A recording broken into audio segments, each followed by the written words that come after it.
Maayong adlaw. Karon, atong hibawon ang pagsulat sa dako o gamay nga litrang ma. Tan-awa ang kamot sa halagway ug asa kini padulong. Gamit ang inyong tudlo, sundugan ang direksyon sa kamot para masubay ninyo ang pagsulat sa litrang ma. Isulat sa hangin ang imong tudlo.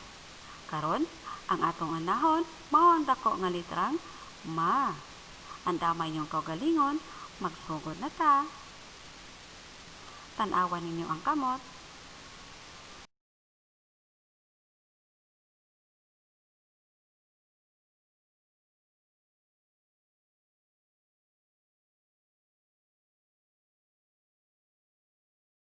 Karon atong balikon ang proseso.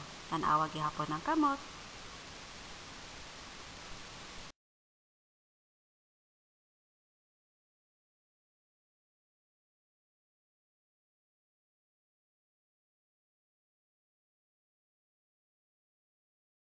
Karon atong balikon ang proseso. Tan-awa gihapon ang kamot.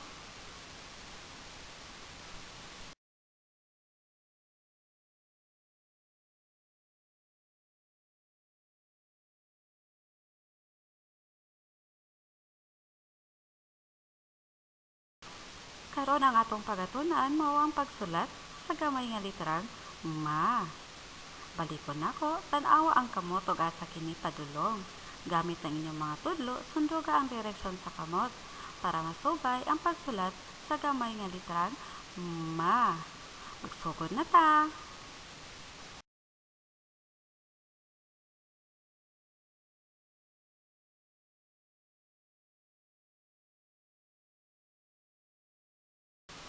O karon, balikan nato ang proseso sa pagsulat sa gamay nga litra. Sundugan ninyo.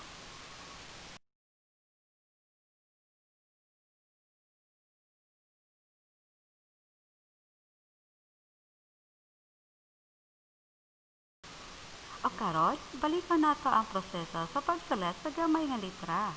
Sundugan ninyo.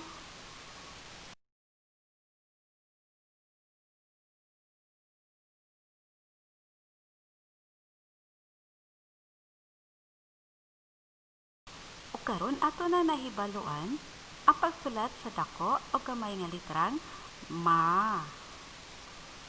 Ug mga bata, ipadayon ang pagkat-on, magpraktis og sulat sa balay. Isulat sa papel ang inyong nakat-unan karon. Inyong balik-balikon. O kini si Teacher Joy. Mayong adlaw. Bye-bye.